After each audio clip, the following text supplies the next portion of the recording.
Energy conservation by area ceiling.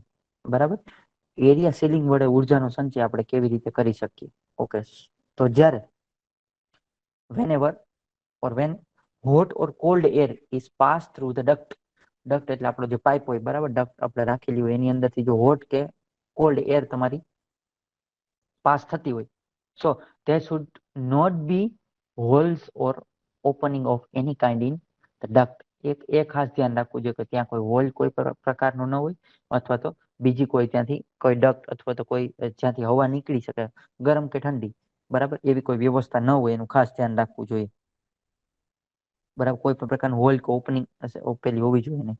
If it is found, જો એ મળે તો it should be sealed immediately, તો એને આપણે ઇમિડિયેટલી સીલ્ડ કરવું જોઈએ with the help of ceiling compound. બરાબર, કોઈ કમ્પાઉન્ડનો યુઝ કરી, બરાબર, કોઈ મિક્સચરનો યુઝ કરીને આપણે એને શું કરવું જોઈએ, એને સીલ્ડ કરવું જોઈએ. તો એનાથી પણ એનર્જીનો સંચય થઈ શકે. બરાબર, good amount of energy can be conserve by doing this. બરાબર, આવું કરવાથી સારા પ્રમાણમાં એનર્જીની બચત થઈ શકે છે. ફોર એક્ઝામ્પલ, એસી ની અંદર પણ એવું જ થાય. બરાબર, એસી ની અંદર પણ આપણે એવું કરી શકીએ, બચાવી શકીએ. બરાબર, ઓકે. ધેન નેક્સ્ટ વાત કરીએ આપણે ઇન ધ સિમિલર વે. બરાબર, આવી જ રીતે બીજી સિમિલર વેમાં, if the glass of the window in the room, બરાબર, કોઈ આપણો વિન્ડોની અંદર કોઈ ગ્લાસ છે, બરાબર, વિથ એર કન્ડિશન, જો એર કન્ડિશન ચાલુ છે તો, or if the opening is left out in the ventilator, this should be close. જો વેન્ટિલેશન જો ખુલ્લું હોય ને તો એને ક્લોઝ કરવું જોઈએ. કોઈ આઉટસાઇડનું વેન્ટિલેશન તમે ખુલ્લું રાખ્યું, એક તો તમારું એસી ચાલુ છે, ગ્લાસ તમારો વિન્ડોનો જે ગ્લાસ છે એ પણ ઓપન છે, બરાબર, અથવા વેન્ટિલેશન કોઈ ખુલ્લું રાખેલું છે, રૂમનું વેન્ટિલેશન છે ક્યાંયથી, તો એ ખુલ્લું છે, ઓપન છે, તો એને ક્લોઝ કરી દેવું જોઈએ. બરાબર, તમારો વિન્ડો છે નો ગ્લાસ છે એ ક્લોઝ કરી દેવો જોઈએ જો એર કન્ડિશન તમારું ચાલુ હોય તો. નહીં તો ઘણી વાર શું હોય કે એર કન્ડિશન તમારું ચાલુ હોય, ઓકે, તમારું એસી પણ ચાલુ હોય અને તમારો વિન્ડોનો ગ્લાસ એ ખુલ્લો હોય, અથવા તો દરવાજો ડોર ખુલ્લો હોય. બરાબર, આવું થઈ શકે, તો એ કરવું જોઈએ નહીં. This is reduce the load on the air condition. આ બધી વસ્તુ કરવાથી તમારા એર કન્ડિશનનો લોડ ઘટી જશે, and the energy can be conserve, અને એનર્જીનો સંચય થઈ જશે, એનો બચત થઈ જશે એની. ઓકે, ત્યાર પછી એક છે એરિયા સીલિંગ નો યુઝ કરીને, ત્યાર પછી છે use of the thermal insulation two prevent heat loss through pipe. બરાબર, પાઇપની અંદર જે હીટ લોસ થાય છે એને આપણે થર્મલ ઇન્સ્યુલેશનથી ઓછા કરી શકીએ. બરાબર, એને થર્મલ ઇન્સ્યુલેશનથી આપણે ઓછા કરી શકીએ. For example, heat is radiate into the atmosphere. Heat એટમોસ્ફિયરની અંદર રેડિયેટ થાય છે, કોના થ્રુ? તો કે through the outside surface of the pipe. કોઈ પાઇપની આઉટસાઇડની સરફેસ છે એના લીધે તમારી હીટ છે એ એટમોસ્ફિયરમાં સ્પ્રેડ થઈ જાય છે. હકીકત થવી જોઈએ નહીં, કારણ કે આપણે તો પાઇપની અંદર હીટ રહેવી જોઈએ. Okay, when hot liquid or the gas flow through the pipe.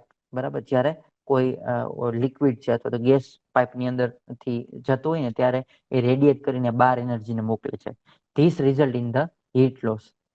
આ તમારા હીટ લોસની અંદર કન્સિડર કરી શકાય. બરાબર, આ હીટ લોસ છે. હકીકત પાઇપની અંદર જ હીટ રહેવી જોઈએ, એની જગ્યાએ બહાર નીકળી જાય છે, રેડિયેટ થઈ જાય છે. તો શું કરવું જોઈએ?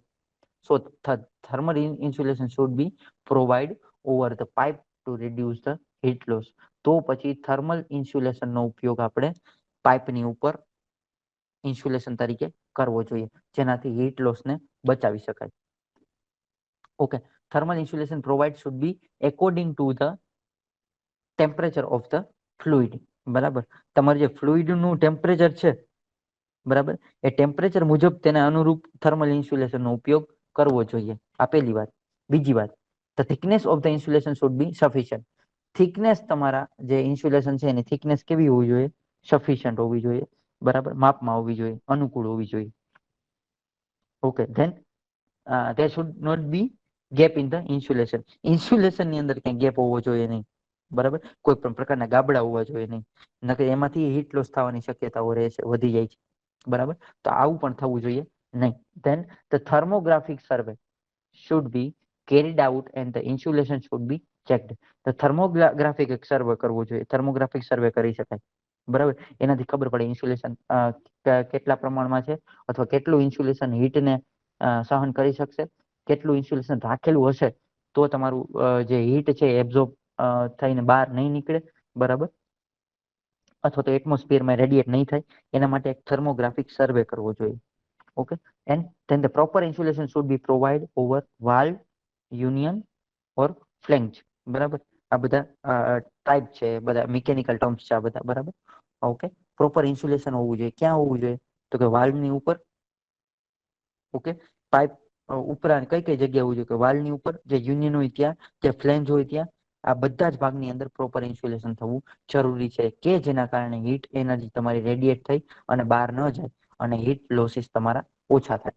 બરાબર, ડ્યુ ટુ ધ થર્મલ ઇન્સ્યુલેશનના કારણે. તો આવી રીતે પણ થર્મલ ઇન્સ્યુલેશન કરીને પણ આપણે એનર્જીનો બચાવ કરી શકીએ. ઓકે.